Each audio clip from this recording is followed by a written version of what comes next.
కుంభరాశి వారికి ఈ వారం కొంచెం జాగ్రత్తలు తీసుకోవాలి. ద్వితీయంలో శని అంత అనుకూలంగా లేదు. అష్టకవర్గులోను సర్వాష్టకవర్గులోను అంత అనుకూలంగా లేదు పాయింట్లతోటి. తృతీయాధిపతి దశమాధిపతి కుజుడు లాభస్థానంలో ఉన్నారు. లాభస్థాన బెనిఫిట్స్ రాకపోగా భూ సంబంధించిన వ్యవహారాలు ఇబ్బంది పెట్టే విధంగా గ్రహతులు గోచరిస్తున్నాయి. కెరియర్లో ట్రాన్స్ఫర్ ఉండే అవకాశం గోచరిస్తుంది. ప్రభుత్వ ఉద్యోగస్తులకు మంచి అవకాశం అని చెప్పొచ్చు. అయితే టార్గెట్స్ ఎక్కువగా ఉంటుంది. ప్రైవేట్ బ్యాంకింగ్ సెక్టర్స్లో ఉన్న వారికి, చిరుస్థాయి వ్యాపారస్తులకు, రియల్ ఎస్టేట్ రంగాల వారికి వీరికి అసలు అనుకూలంగా ఉందని చెప్పొచ్చు. కష్టానికి తగిన ప్రతిఫలం లభిస్తుంది. వీరికి ఏ నడుస్తున్నా సరే అవన్నీ పక్కన పెట్టి కష్టంతో మీరు పైకి వస్తారు. అందరూ కష్టంతో కాకుండా మనం వెళ్దాం అనుకుంటారు. వీళ్ళు ఎంత కష్టపడితే అంత ఫలితాలు వచ్చే అవకాశం గోచరిస్తుంది. అదేవిధంగా జనాకర్షణ ఎక్కువగా ఉంటుంది. ప్రభుత్వ ఉద్యోగస్తులకు, రాజకీయ రంగాల వరకు కాలం అనుకూలంగా ఉంది. వీరికి వ్యాపారంలో పెట్టుబడుల విషయంలో కొన్ని జాగ్రత్తలు తీసుకోవాలి.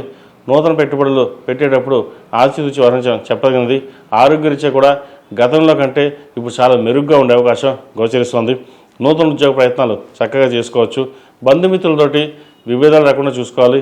ఎప్పుడూ దూరంగా ఉండడం, మనంగానే ఉండడం, మనకు ఎవరు అవసరం లేదు అనుకోవడం అనేది కొంతవరకు తగ్గించుకొని నలుగురితో పాటు ఉండడం అనేది చెప్పదగిన సూచన. అదేవిధంగా రియల్ ఎస్టేట్ రంగంలో వారికి, సాఫ్ట్వేర్ రంగంలో ఉన్న వారికి, కాస్మెటిక్స్, బ్యూటీషియన్స్, టెక్నికల్, సినీ కళా రంగాల వారికి కాస్త ఈ వారం అనుకూలంగా ఉందని చెప్పచ్చు. జీవిత భాగస్వామితో ఏదైనా సరే చర్చించి ముందుకు వెళ్ళడం చెప్పదగినది. వారి సహాయ సహకారాలు మీకు ఎంతగానో మేలు చేకూరుతాయి. సప్తమంలో కేతు బలంగా ఉన్నారు. పంచమ అష్టమాధిపతి అయిన బుధుడు దశమ స్థానంలో ఉన్నారు. చతుర్థ భాగ్యాధిపతి అయిన శుక్రుడు కూడా దశమలో ఉండి రవితో ఉండగలుస్తున్నారు. రూపాయి ఇలా వస్తుంది, అలా ఆవిరైపోతుంది. వస్తుంది ఖర్చు. ఒక రూపాయి వచ్చిందంటే 2 రూపాయలు ఖర్చు అవుతుంది. అది ఎవరి కోసం ఖర్చు పెడతాం, ఎలా ఖర్చు పెట్టడం మనకు కూడా తెలియకుండా ఖర్చు అవుతుంది. ఖర్చుల విషయంలో జాగ్రత్త వహించండి. గతంలో కంటే ఇప్పుడు ఖర్చులు ఎక్కువగా చూపిస్తుంది. వాటి విషయంలో జాగ్రత్త తీసుకోవడం చెప్పదగినది. అదేవిధంగా ఈ రాశిలో జన్మించిన విద్యార్థులకు కాలం అనుకూలంగా ఉంది. విదేశీ సంబంధించిన వ్యవహారాలు చక్కగా ఉన్నాయి. పై చదువుల కోసం విదేశీలో వెళ్ళాలనుకునే వారికి చక్కగా ప్రయత్నాలు ప్రారంభించవచ్చు. అదేవిధంగా ప్రభుత్వ రంగంలో ఉన్న వారికి, ప్రభుత్వ ఉద్యోగం కోసం ప్రయత్నం చేస్తున్న వారికి కాస్త నిరాశ అని చెప్పొచ్చు. ఏదైనా సరే మంచి సంస్థలో పనిచేసుకోవాలి, మనం ఎదగాలి అన్న భావంతో ముందుకు వెళ్ళండి. తల్లిదండ్రుల ఆశీస్సులు మీకు ఎల్లప్పుడూ ఉంటాయి. వారితో వాగ్వివాదాలు తెవకుండా సామరస్యంగా ఉండి క్రమశిక్షణతో ఉన్నట్లయితే మరిన్ని మంచి ఫలితాలు సంప్రాప్తిస్తాయి. ఈ రాశిలో జన్మించిన స్త్రీలకు వృత్తి ఉద్యోగాల పరంగా, వ్యాపార పరంగా సానుకూలంగా ఉంటుంది. అదేవిధంగా నూతన వ్యాపారం ప్రారంభించాలని ట్రై చేస్తారు. నూతన వ్యాపారాలు ప్రారంభించాలని ప్రయత్నం చేసినప్పటికీ అవి అంత అనుకూలంగా సానుకూలపడదు. ఎందుకంటే ఏనాడు నడుస్తుంది.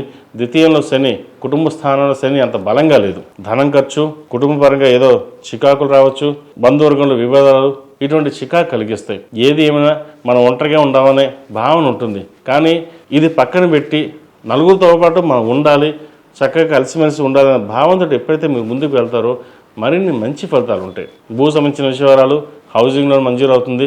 వాహన యోగం ఉంది.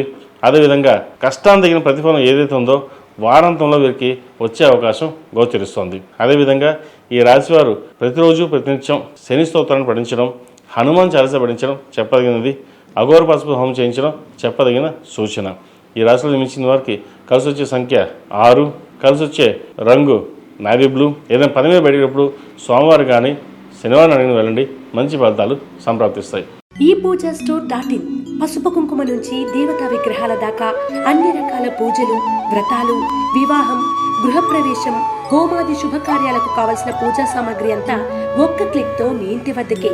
నేడే ఆర్డర్ చేయండి మీ ePoojaStore.in లో. One stop for all puja needs.